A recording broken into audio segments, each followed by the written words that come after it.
विक्रम और राजा भोज की कहानी भारतीय लोककथाओं में एक प्रसिद्ध कथा है, जो साहस, बुद्धिमत्ता और न्याय का प्रतीक मानी जाती है। इस कहानी के प्रमुख पात्र हैं विक्रमादित्य, एक महान सम्राट, और राजा भोज, जो उनके जीवन और कार्यों से प्रेरित थे। इस कथा का आरंभ राजा भोज के समय से होता है, जब एक दिन उन्हें एक अद्भुत सिंहासन का पता चलता है। सिंहासन का रहस्य। राजा भोज अपने दरबार में न्यायप्रिय और पराक्रमी राजा के रूप में प्रसिद्ध थे। एक दिन उन्हें खबर मिली कि किसी जगह खुदाई में एक प्राचीन सिंहासन मिला है, जो देखने में अनोखा और दिव्य प्रतीत होता है। वह सिंहासन सोने का बना था और उस पर 32 सुंदर मूर्तियां खुदी हुई थीं। जैसे ही राजा भोज ने उस सिंहासन को देखा, वे उससे आकर्षित हो गए और उसे अपने महल में ले आए। जब राजा भोज उस सिंहासन पर बैठने लगे, तो अचानक एक अद्भुत घटना घटी। सिंहासन में स्थित एक मूर्ति जीवंत हो उठी और बोली, हे राजा भोज, इस सिंहासन पर बैठने के लिए तुम्हें अपनी योग्यता सिद्ध करनी होगी। यह कोई साधारण सिंहासन नहीं है, यह महान राजा विक्रमादित्य का सिंहासन है। जो कोई इस पर बैठे, उसे विक्रम के समान न्यायप्रिय, पराक्रमी और त्यागी होना चाहिए। विक्रमादित्य का परिचय। मूर्ति ने राजा भोज को विक्रमादित्य के जीवन की कहानियां सुनानी शुरू की। उसने बताया कि विक्रमादित्य उज्जैन के एक पराक्रमी राजा थे। वे अत्यंत न्यायप्रिय, साहसी और दयालु थे। उनकी लोकप्रियता का कारण केवल उनका शौर्य ही नहीं, बल्कि उनका न्याय करने का तरीका भी था। विक्रमादित्य ने हमेशा अपने राज्य के लोगों का भला सोचा और जरूरतमंदों की सहायता की। विक्रमादित्य और बेताल। मूर्ति ने राजा भोज को विक्रमादित्य के सबसे प्रसिद्ध कारनामों में से एक, बेताल और विक्रमादित्य की कहानी सुनाई। बेताल एक पिशाच था, जो हर रात एक पेड़ पर लटका रहता था। विक्रमादित्य ने अपने गुरु के कहने पर बेताल को पकड़ने का संकल्प लिया था।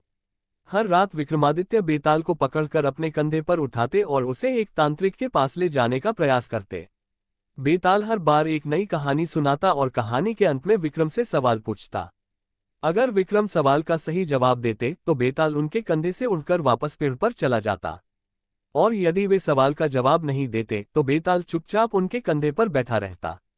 विक्रमादित्य ने अपने संकल्प को नहीं छोड़ा, भले ही बेताल ने उन्हें कई कठिन प्रश्न पूछे। उनकी बुद्धिमानी और साहस ने उन्हें इस परीक्षा में सफल बनाया। अंततः उन्होंने बेताल को पकड़ा और अपने गुरु के आदेश का पालन किया। विक्रमादित्य की न्यायप्रियता। मूर्ति ने राजा भोज को एक और कहानी सुनाई, जो विक्रमादित्य की न्यायप्रियता को दर्शाती है।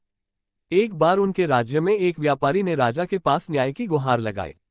व्यापारी का कहना था कि उसने किसी व्यक्ति को उधार दिया था, लेकिन वह व्यक्ति उस उधार को लौटाने से इनकार कर रहा था। विक्रमादित्य ने दोनों पक्षों को सुना और निष्पक्षता से निर्णय दिया, जिससे दोनों संतुष्ट हुए। विक्रमादित्य के पास न्याय करने की अद्भुत क्षमता थी। वे किसी भी मामले को सुलझाने के लिए गहराई से सोचते थे और कभी भी अपने निर्णय में पक्षपात नहीं करते थे। उनके राज्य में लोग हमेशा सुरक्षित महसूस करते थे, क्योंकि उन्हें विश्वास था कि राजा उनके साथ न्याय करेंगे। राजा भोज का आत्ममंथन। राजा भोज ने जब मूर्तियों से विक्रमादित्य की कहानियां सुनी, तो वे गहराई से सोचने लगे। उन्होंने महसूस किया कि विक्रमादित्य जैसा महान राजा बनना केवल सिंहासन पर बैठने से संभव नहीं है। उन्होंने समझा कि विक्रमादित्य का महानता का कारण उनकी न्यायप्रियता, साहस और जनता के प्रति उनका प्रेम था। राजा भोज ने उस सिंहासन पर बैठने का निर्णय छोड़ दिया, क्योंकि वे जानते थे कि उन्हें अभी बहुत कुछ सीखना है। उन्होंने स्वयं को विक्रमादित्य जैसा महान राजा बनाने का संकल्प लिया और अपने राज्य की भलाई के लिए कार्य करने लगे।